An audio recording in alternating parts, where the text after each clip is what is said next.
Alright, here we go. Kasama natin ngayon si Cyril, which is si Roxy sa senior high. Ngayon ay high street. So, Roxy, Cyril, can you tell us what will be the difference of your character from senior high to high street?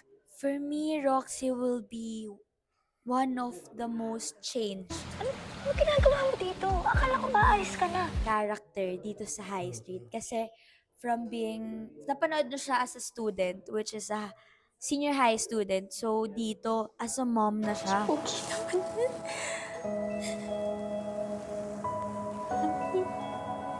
So grabe yung change. Ang difference sa kanya, sobrang laki. Isa na siyang ganap na ina, meron siyang nire-raise na isang buong tao and nag-work na siya ngayon. Pareho na sila ni Ate Ria na nurse and marami na siyang responsibility and mas lalong masusubok yung pagiging independent and strong niya.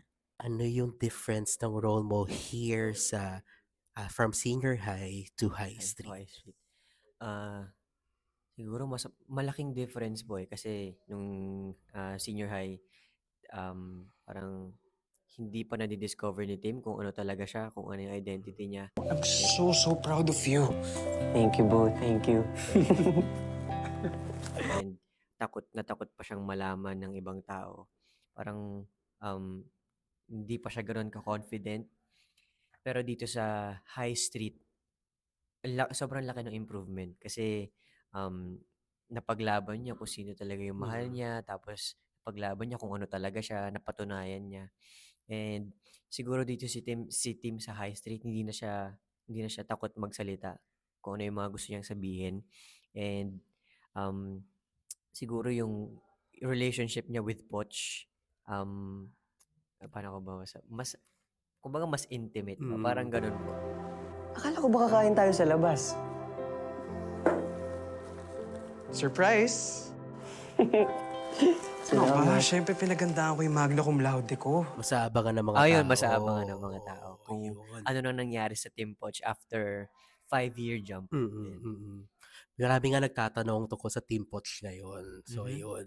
So, abangan natin So, yun. We have here Tommy Alejandrino Hi! at siya yung gaganap na Kenji sa senior high and now high street.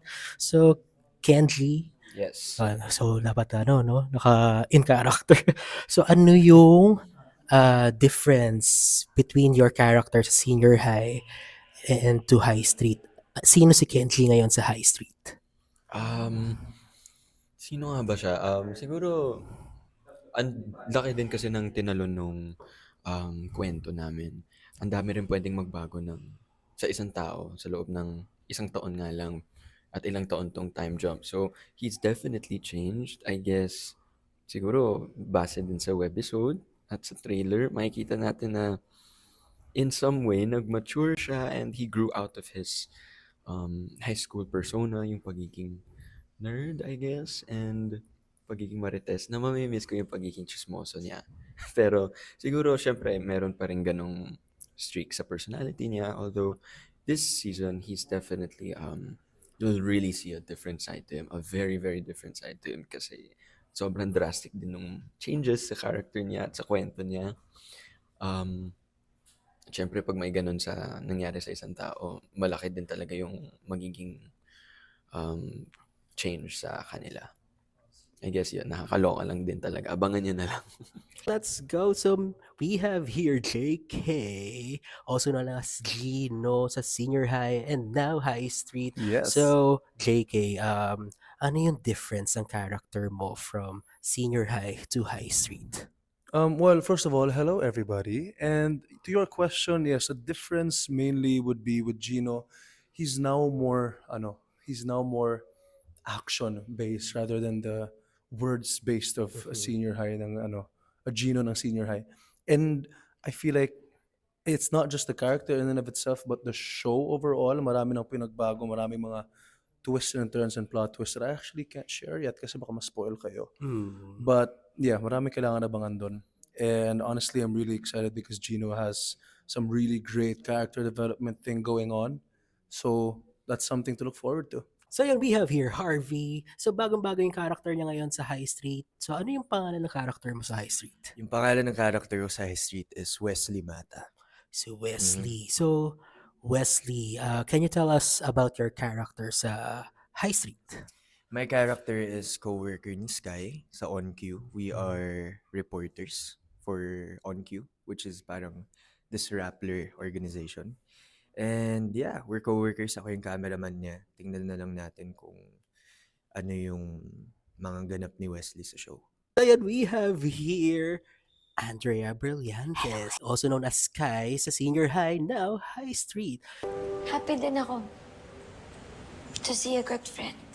So, Andrea, or Blight, ano yung difference ng role mo sa Senior High going to High Street? Actually, feeling ko, hopefully marami Mm. makarelate kay Sky na kasi si Sky lang ang may wala masyado pinagbago, honestly. Mm-mm. She's still the same. Mm-mm. And I think na represent niya yung hindi talaga mabilis mag-let go ng trauma. Kahit ilang taon pa yan, hindi mo yan maaalis sa'yo. Matitrigger ka pa rin, pwede ka pa rin mag-relapse. And honestly, hindi pa rin talaga nawala kay Sky pagiging tenacious niya. And talagang lagi pa rin siya nagsisik for the truth at pinaglalaban niya pa rin kung ano sa tingin niya yung tama. Medyo matigas pa rin yung ulo ni Sky. Pero masasabi ko, she is more considerate now. Mas meron na siyang consideration sa time of other people and mas may boundaries na siya ngayon. Yun ang masasabi ko. So yun, we have here Miggy Jimenez, What's also up? known as Poch sa Senior High, now High Street. So, Miggy or Poch, ano yung difference ng character mo dito sa High Street compare mo dun sa Senior High? Siguro hindi. Malaking bagay kasi yung 5 years jump. Ang importante, napagsabay mo lahat. Yung pagmumodel, yung pag-aartista, yung pag-aaral. Di ba? So syempre si Poch nung senior high, parang wala siyang sariling paninindigan. So sumasabay lang siya sa mga, tinawag nga ako ni Zina cockroach eh.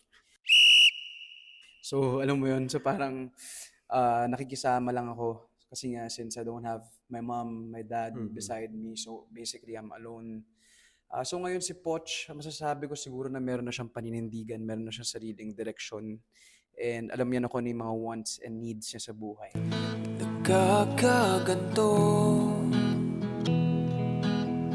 We have here Jella Ataide. So gaganap siya ng Sanya, which is sa Senior High nga, and now High Street. So we just have a question for you.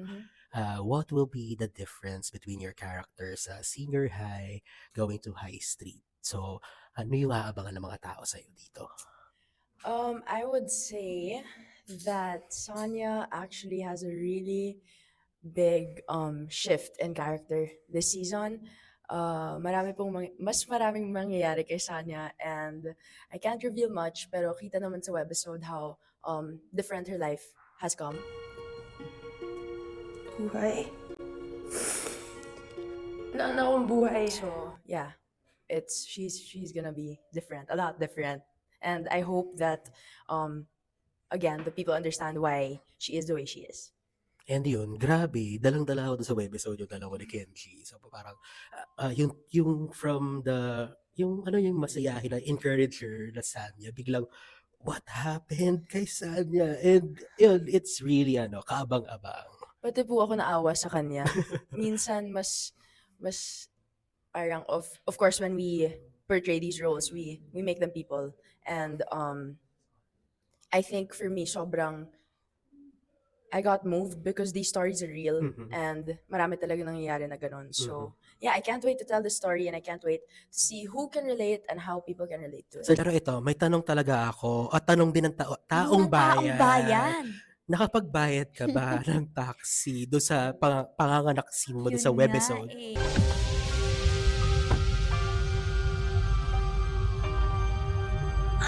Dun sa scene, hindi. So, kawawa naman si Kuya, pero inassume ko na lang na credit card yung ano, pagka-book bayad na agad. E-wallet, no? Sana kasi Oo. kawawa naman si kuya, tumulong na nga lang, nagkawang-gawa na lang, hindi pa Oo. nabayaran. Nabasa pa yung Oo, taxi, di yun ba? nga, maglilinis pa siya. Pero yun na lang, siguro nag-e-wallet si Roxy before booking the taxi.